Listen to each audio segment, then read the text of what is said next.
Hi there, everyone. It's 4 o'clock in the East as we await an event the White House tells us will be solemn and all about the officers who protected the U.S. Capitol on January 6th and their families. A Rose Garden ceremony expected this hour as President Biden signs into law legislation awarding 4 congressional gold medals to the United States Capitol Police.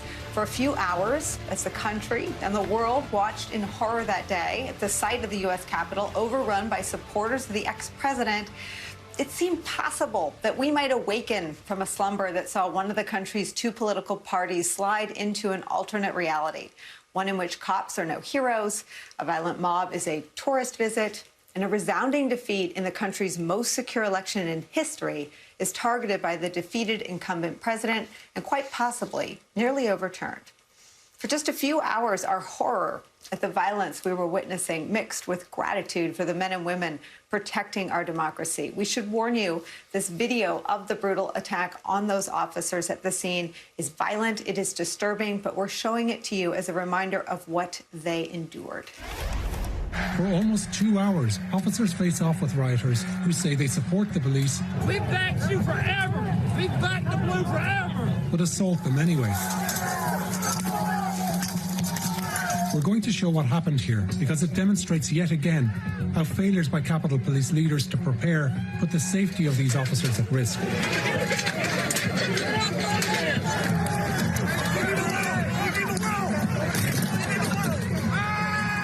Capitol Police had been ordered to withhold some of their stronger weapons. But as soon as Robert Glover, a Metro Police inspector, arrives, he calls for his munitions team to help. Cruiser 50, give me a DSO team, DSO team. DSO team to respond to the west front of the Capitol.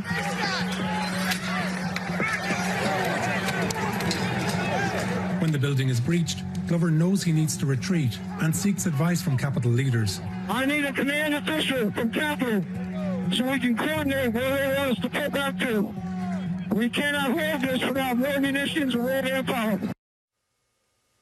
But any shared terror or horror or sense that we'd crossed a red line and appreciated what those men and women endured evaporated almost immediately when 147 Republicans in all, 139 of them in the House and 8 in the U.S. Senate, voted to overturn the will of the American people, just as the insurrectionists demanded a couple hours after the Capitol was secured.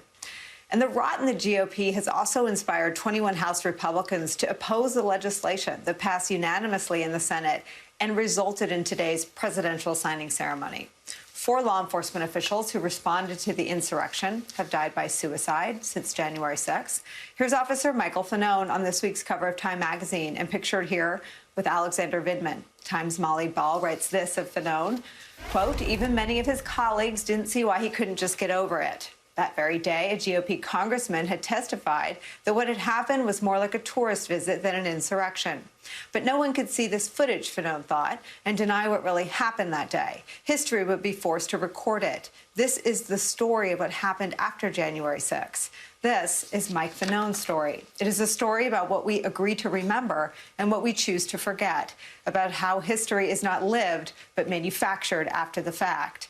In the aftermath of a national tragedy, we are supposed to come together and say never forget, to agree on the heroes and the villains, on who was at fault and how their culpability must be avenged. But what happens if we can't agree? What if we're too busy arguing to face what really happened? That Rose Garden ceremony today is designed to honor those very law enforcement officials that some in the Republican Party are trying desperately to forget. And that is where we start today with some of our favorite reporters and friends. Jason Johnson is back, journalism and politics professor at Morgan State University and a contributor to The Griot. Also joining us, Robert Gibbs is here, former White House press secretary for President Obama. And Jonathan Lemire is here, White House reporter for the Associated Press. Lucky for us, all 3 MSNBC contributors. Jonathan Lemire, I was told that this will be very solemn. This president has avoided most of the politics, other than being sort of at the front of describing it as an insurrection, I believe, on the day of January 6th. He stayed out of a lot of the fray around the second impeachment of the ex-president and around the formation of the Select Committee. But what do you understand about the importance of today's event to him? Oh, it's extraordinarily important, Nicole. And first, just to highlight what you said, you're right. He was on that day on January 6th, delivered brief but powerful remarks and a statement declaring it an insurrection and condemning the role that then President Trump played in inciting it.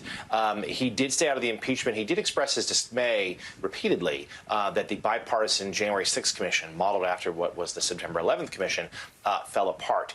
But he and his team have been clear-eyed about how significant January 6th was and how damaging it was to the soul of this nation. He has described, conversations he's had even with foreign leaders who wondered how could that happen there, and expressing relief that Trump was no longer in office. He said he has deemed it one of the darkest days in our nation's history. So I think what we'll see today is a solemn tribute from this president to the people who saved lives, countless lives, that day on January 6th, and has suffered greatly for it. His aides have pointed out that this is someone who, Joe Biden, who comes from a working middle-class background, who's always identified with people like police officers, those in law enforcement, those in public service, knowing that they're sort of the salt of the earth. He believes people like he knew when he grew up, and he wants to pay them tribute for that heroism on a day that was tragic but could have been far worse. And let's not lose sight of that. Every video that we see underscores the idea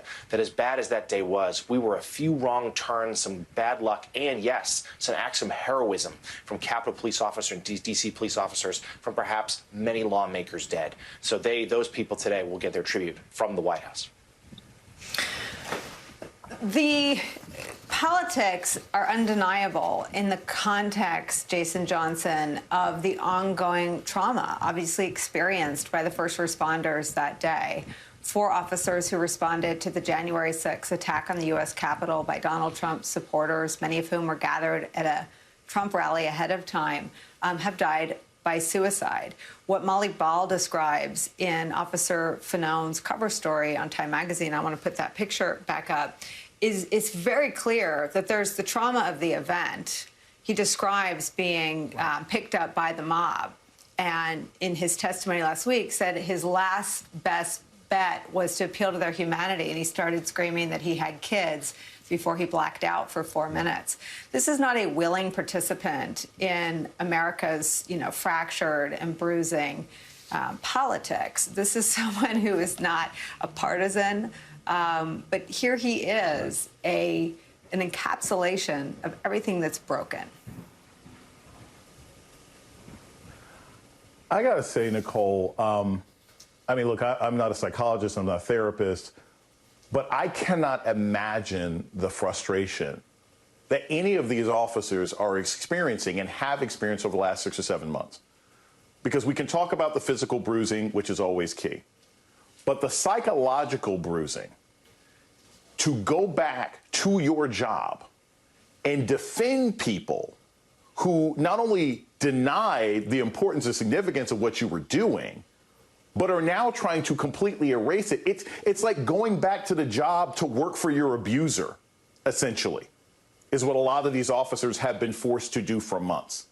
I can't imagine that level of pain. I can't imagine that level of frustration. And there are heroes, Nicole, of course, that we haven't even heard about yet.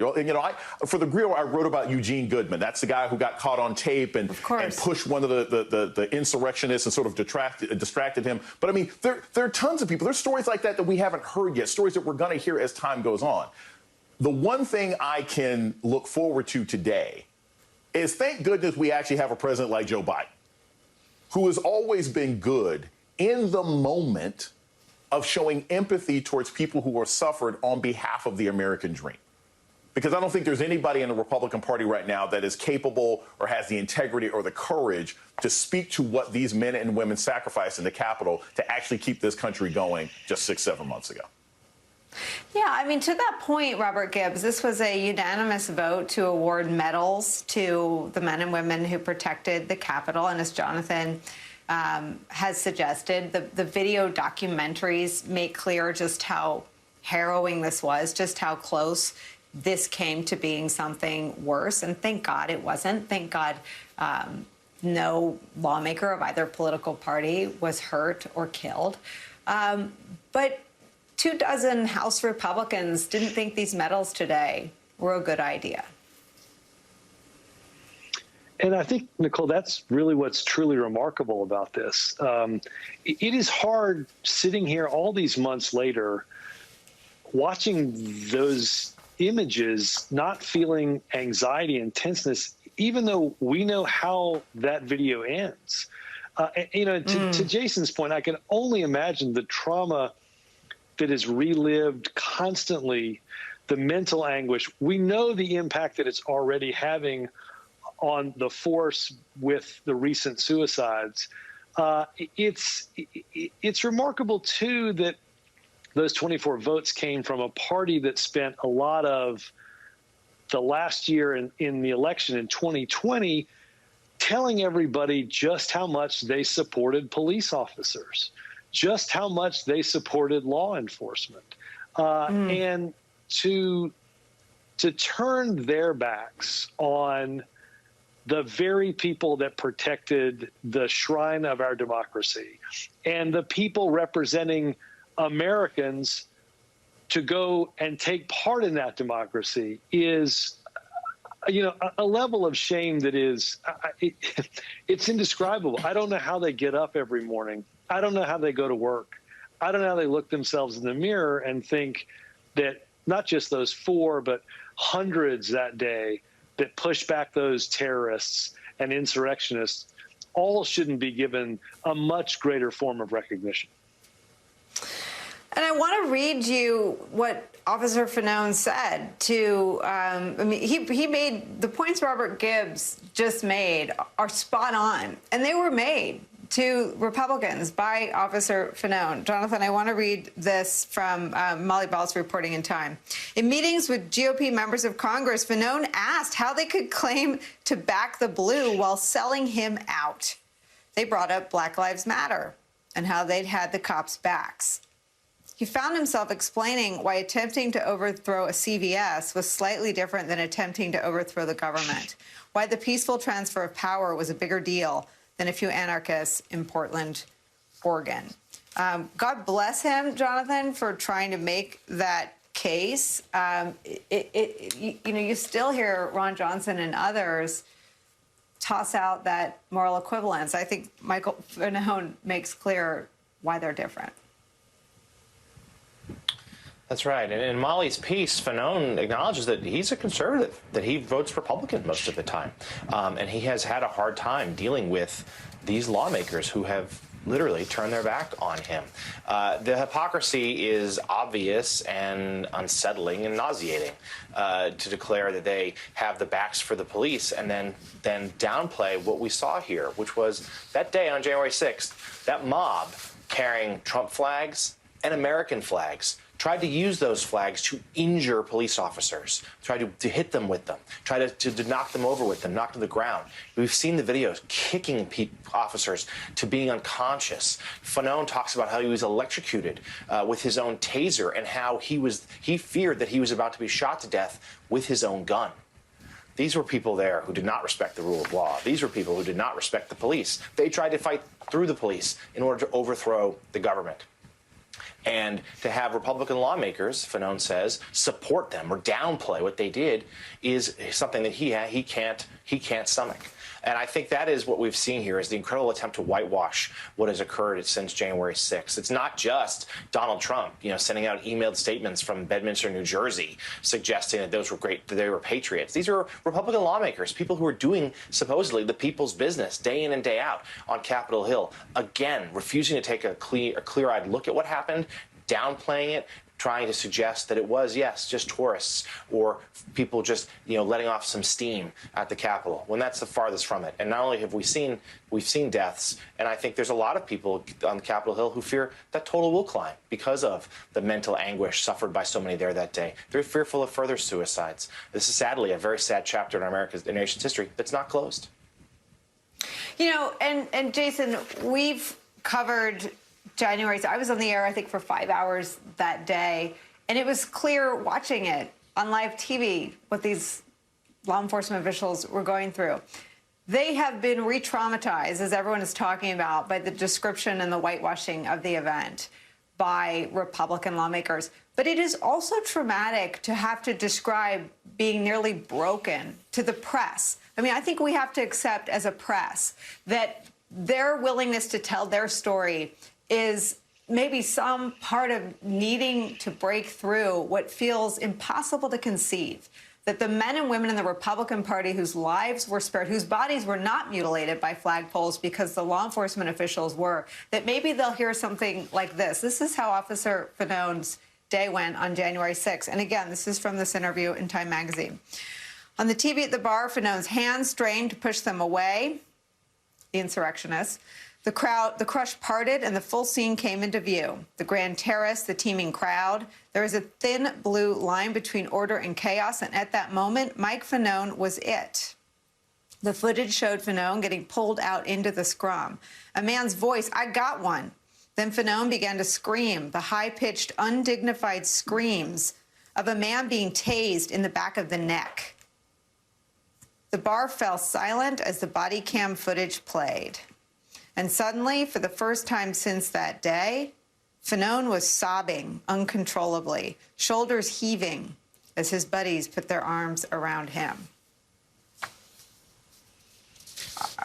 I don't even know where we are, Jason, when someone goes through that and one of the two political parties denies the horror and denies the medal. The problem, the sad thing, honestly, for me, Nicole, is I know exactly where we are. And this doesn't shock me. It's not hypocritical. It's actually very consistent for the Republican Party for the last 10 years or so. Of course they support police officers when you're beating up black folks. So of course they support the blue when it's Black Lives Matter. But they don't like the police if the police stand for order in the face of white nationalism. They don't like the police if the police stand for order against an authoritarian government that they desire. And that's what this boils down to. The Republicans simply want power. They want a white nationalist, a white nationalist ethno-state. That's what they want. They're not subtle about it. Every voting legislation, every war they voted for, that is what they have been about ever since Donald Trump got the nomination. And they don't care who they have to sacrifice, whether that's people in Central Texas having to die over COVID or police officers in the Capitol. They don't care who dies. They don't care if it's kids in Sandy Hook, as long as it is about accruing power to a white nationalist ethno-state. And what concerns me, honestly, and what I worry about, honestly, with these officers, I really, because Nicole, like hearing that and hearing this guy cry and hearing, how he has to try and sleep at night, all the other guys, all the other officers, men and women who have to suffer through this, is the feeling that this could happen again. Because I keep thinking back, Nicole, we all remember to the reports at the time, there were members of Congress who were like, I saw staffers and other members of Congress giving tours to people the day before this insurrection. We still haven't found out who might have been doing that. So these guys are still going to work every day saying, I don't know when this is going to happen again. I don't know when somebody else could show up. I don't know if somebody holding the door in the back of the Senate building is to let somebody in with Jimmy Johns or to let somebody in to kill us all. And that's what makes this so frustrating for me. I'm not shocked at what the Republican Party is today. What I am disturbed about is the absolute lack of concern for humanity and the lack of integrity to continue this charade in the face of people who are willing to die. It's a brutal assessment, Robert Gibbs. The Republicans certainly seem to be trying to prove Jason Johnson correct in his assessment. There is something hanging over, though, the fact that nearly 24 Republicans couldn't bring themselves to sign on to what was in the Senate, a bipartisan agreement that these are heroes, that there is no equivocation that they were the good guys on that day.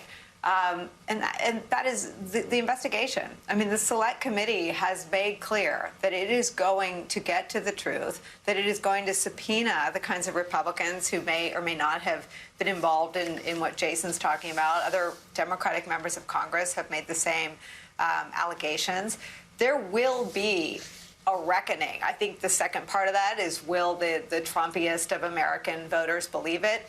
at some point it won't matter. If you get to the truth and the truth is broadcast to a broad swath of this country, it makes it really hard for some of those kinds of people to continue in their jobs as members of Congress.